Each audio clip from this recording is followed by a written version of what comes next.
You're watching Fugitive Red-Eye, and welcome to another collection video. Today I'll be taking a look at my manga collection. Only including the physical manga that I do own physically, of course. And this is more or less going to be my complete collection, but there's a couple of things I couldn't find for this video, so I will mention them in a moment. But anyway, as you can see here, to start off, we have Claymore Volume 1. This is one of the first mangas I got. The first one I got was actually Death Note Volume 4, because my brother rented it from a school library, and I drew in it with a pencil back when we were younger, and so we had to pay the library to keep it, so that was technically the first manga I owned. But this was the second. And when I first bought this manga, I also bought Claymore Volume 2, but I don't know where that is. That's one of the other ones I've lost, so I've lost both Claymore Volume 2 and Death Note Volume 4. And Death Note Volume 4 is the only actual Death Note manga volume I own. So those are the only two that are going to be missing from this video, otherwise this will be a complete collection video. I'm doing these in no particular order, so here's Higurashi Volume 1. There's the back of that. Then kind of a look at the inside. Here's Higurashi Volume 2. There's the back of that.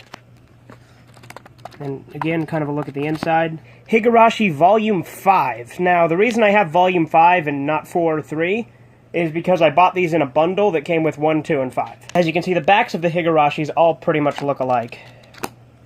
Here we have Dissolving Classroom by Junji Ito. There's the back of that. Kind of a look at that. Here we have Fragments of Horror by Junji Ito, which I owned before I owned Dissolving Classroom, but like I said, these are in no particular order. Here's the back of that. There's kind of a look at the inside. Here we have Dragon Ball Volume 1. There's the back of that.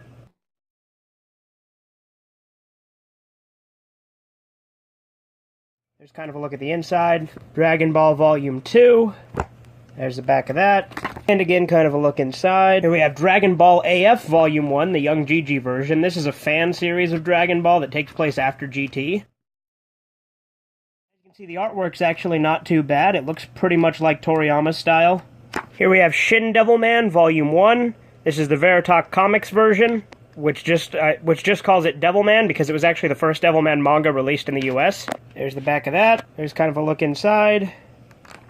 And here we have Devilman vs. Hades Volume 1. This is sort of an alternative sequel and crossover with Devilman and Mazinger Z. As you can see, the art style is very similar to Go Nagai's style himself, only much more modernized to an extent. And the nice thing is, in the back, they actually have an interview from Go Nagai himself, so that's pretty cool too. Here we have Devilman the Classic Collection Volume 1. This is my newest manga that I own. It is the first US release of the original series. It contains both Devilman and Shin Devilman, so that's kind of cool. These next two aren't technically mangas, but they're worth showing anyway. Here we have Death Note, the Los Angeles BB Murder Cases, which is a prequel to Death Note. It's a novel.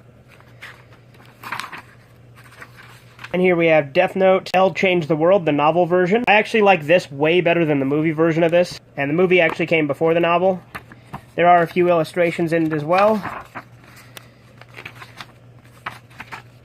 But anyway, that does it for all of the manga I own, with the exception of the two that I mentioned I couldn't find for this video. Anyway, this has been Fugitive Red-Eye, and you have a great day. Subscribe to Fugitive Red-Eye.